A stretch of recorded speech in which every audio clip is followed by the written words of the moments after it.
Hi there, I am Julie kray-key.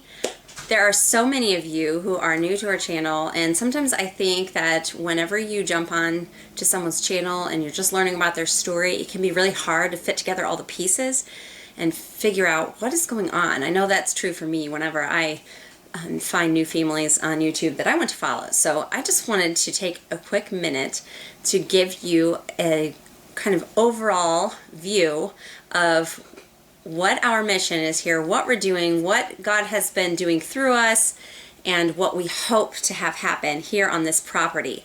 So my husband and I, we used to live in the city, and we liked our home and our neighborhood. We loved our neighbors, but we really longed to get out in the country. We have 7 kids, and we just did not want to raise them in a little city yard.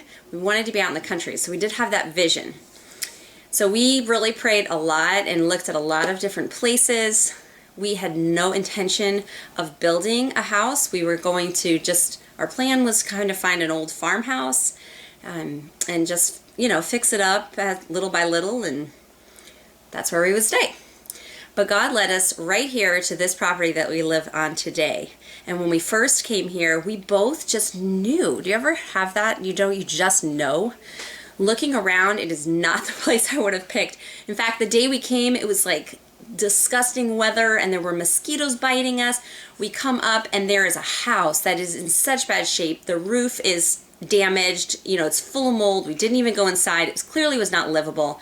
And the property had been vacant for almost 3 years. It was overgrown and obviously not taken care of. This was not what we were looking for, but we both just felt like this is the place.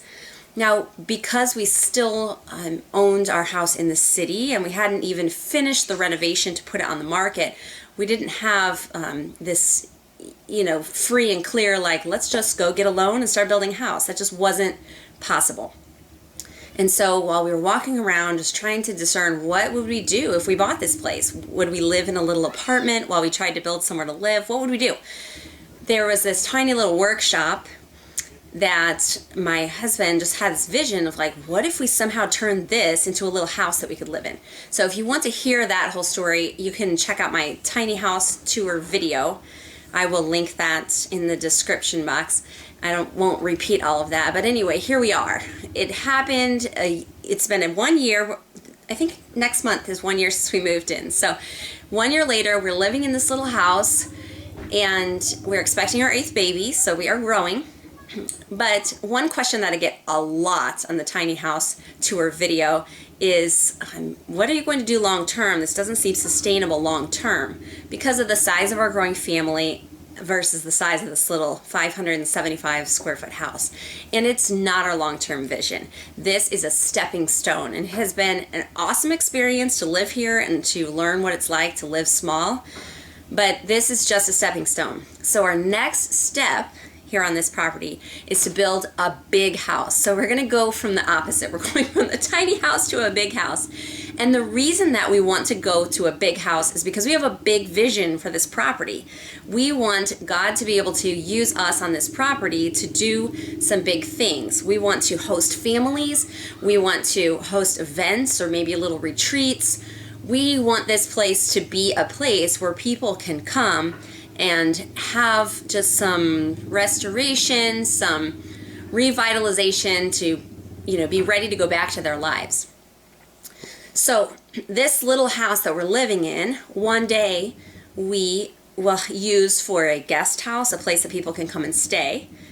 We also will have a guest room so we could host people in our big house. And we want to, in addition to that, meet the requirements if God would lead us to foster, which there are specific requirements here in Missouri, or adopt children. So we are everything from the number of bathrooms to how your bedrooms are laid out. We are just trying to hit all of those requirements so that we don't have any doors closed in our face because we're a large family trying to foster or adopt. Okay, so that's our reasoning for going big. However, we are not rolling in the dough. God has always supplied for all of our needs, and it's been an awesome journey to watch Him supply. We just don't have money coming out of our ears, and so to build a big house, we are just having to rely on the Lord and just believing in faith that He's going to make a way for that to come to pass. So that brings me to our exciting find. Jason is really good about scrolling through the Craigslist free section. This takes a lot of dedication because I get very frustrated quickly with it. There's just a lot of random things. You never know what you're going to find or who you're going to deal with. Sometimes you'll come across things, try to communicate with the person, and then they just either forget about you or let somebody else come and you didn't know about it. But anyway, he found several weeks ago an ad for free windows. They were being taken out of a very nice house up north. And whoops, I just had a kitty jump on my lap. She's supposed to be outside. They were being taken out of a very nice house. They're these thermal windows, and there were over 30 of them. And it was an ad that once they were taken out, you could come and get them. Well, we got very excited because one thing that I've been praying about for our big house is that I want lots of windows. And if you have built anything recently, you will know that windows are expensive. And I just knew it wasn't in our budget. So I have been praying that God would supply windows, and He did. This man that Jason has been in contact with is just faithfully took the ad off, and 2 weeks later called and said they were ready to come. And Jason was able to go over and get free windows. So the reason I'm telling you this is because in a very practical way, God answers prayers. It's not always the way we want it to be. And it's walking by faith, which is something that can be really uncomfortable for us at times. But this is just another one of those like boosts of energy for me to keep believing that He is going to supply step by step the means for us to build our big house, to expand this vision that we have for this property, and to welcome people in to do whatever He wants to do here. So that's our excitement that I just had to share with you guys. And for those of you who are new to our channel, I'm really excited that you're here. This has just been so fun to grow in community. So many of you have reached out to me to connect, so welcome, welcome.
We are loaded up and ready to go.